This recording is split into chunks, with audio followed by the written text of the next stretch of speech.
Halo teman-teman, ketemu lagi dengan Andi di channel King Kos si Raja Kos. Video hari ini saya mau bahas tentang haki ya, hak kekayaan intelektual.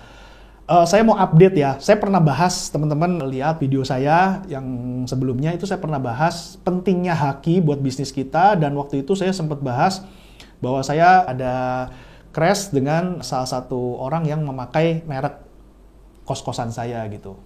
Silahkan simak videonya sampai selesai.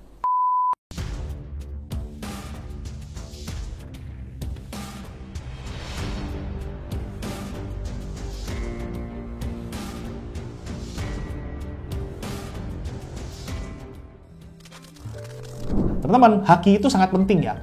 Jadi kalau teman-teman bikin usaha apapun, usaha kita itu mungkin belum tentu berhasil, belum tentu bertahan lama, mungkin cuma bertahan sebentar terus tutup gitu. Terus teman-teman merasa sayang bahwa, aduh nanti kalau gue udah daftar haki, keluar duit, ternyata bisnis gue nggak long lasting gitu ya.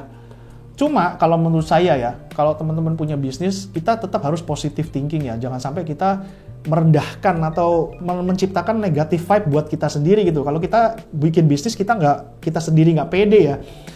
Yang gimana orang lain mau percaya sama kita, mau membeli produk kita kalau kita sendiri aja nggak pede gitu. Makanya kalau kita buka bisnis, kita harus pede dan kita selalu harus berpikir bahwa bisnis kita itu bisa sukses di masa depan. Nah, salah satunya kalau kita udah pede untuk terus menciptakan positive vibe juga, kita harus daftarkan merek atau produk atau jasa kita itu di haki. Mereknya itu penting ya, karena kalau suatu saat kita sudah sukses, terus ternyata kita mau mendaftarkan merek kita itu ternyata sudah diambil sama orang lain, itu kita repot, kita harus mengganti semua nama merek kita. Apalagi ada juga yang orang-orang di luar sana tuh yang banyak yang dalam tanda kutip berusaha cari duit dari situ ya. Jadi misalnya dia melihat, ini bisnisnya bagus nih, berkembang nih. Nah, dia cepet-cepet tuh dia daftarin tuh ininya nama bisnis tersebut. Misalnya ada warung gitu, ada restoran gitu yang rame banget. Terus dia cek nih di database Dirjen Haki ya, dicek, dia belum daftarin tuh itunya mereknya gitu. Nah, cepet-cepet dia daftarin. Dengan harapan apa? Dengan harapan suatu saat kalau si orang itu yang punya restoran itu mau daftarin, udah nggak bisa. Terus kalau dia mau tetap pakai nama itu, dia harus dalam tanda kutip dia harus membeli hak merek yang sudah didaftarkan oleh orang yang pertama dulu itu gitu. Saya punya kenalan, dia jualan toko fashion ya, toko fashion itu sukses ya, cabangnya banyak di mana-mana ada, dan sayangnya dia lupa untuk mendaftarkan mereknya itu di haki. Akhirnya udah pas mau daftar, udah dipakai orang lain gitu. Akhirnya dia harus keluar duit berapa ratus juta gitu untuk membeli hak merek itu. Nah, teman-teman jangan sampai teman-teman melakukan itu. Jangan sampai teman-teman mengalami itu gitu ya. Lebih baik amankan dulu dari sekarang. Kalau teman-teman punya bisnis, mereknya langsung daftarin. Daftarin merek itu murah kok. Bisa ngurus sendiri lewat online ya. Jadi kalau teman-teman mau murah, daftar haki itu 500.000 itu untuk UMKM tarifnya ya. Jadi kalau teman-teman mau murah yang 500.000, itu teman-teman mengajukan surat keterangan dari Dinas Koperasi dan UMKM itu ya. Di setiap daerah itu ada, teman-teman minta suratnya. Nanti dari suratnya itu, kalau teman-teman udah punya surat itu, daftar merek itu cuma 500.000. Jadi murah banget gitu. Kalau teman-teman nggak terkendala dana, itu bisa daftar yang umum. Yang umum itu kalau nggak salah biayanya 2 juta atau 1,5 juta gitu, saya agak lupa ya.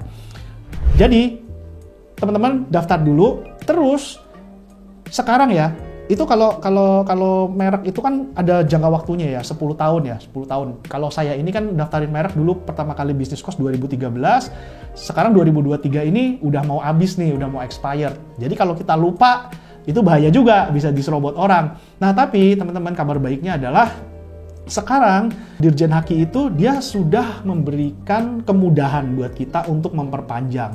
Jadi kalau dulu memperpanjang mungkin harus secara offline atau harus lewat konsultan atau apa segala macam. Sekarang nggak perlu ya. Kemarin saya sudah nyoba sendiri. Saya coba memperpanjang merek kos-kosan saya yang udah mau expired 2023 ini lewat websitenya mereka ya. dgip.go.id kalau nggak salah ya, teman-teman nanti cek sendiri. Di situ ada fitur untuk memperpanjang. Kita tinggal masukin data-datanya. Sayangnya waktu itu saya tanya, ini kalau datanya berubah gimana? Bisa nggak pakai pendaftaran atau perpanjangan online ini? Katanya nggak bisa. Jadi data-datanya harus sama persis dengan yang dulu. Kemungkinan kalau misalnya ada datanya dengan yang dulu beda, itu ternyata nggak bisa ya.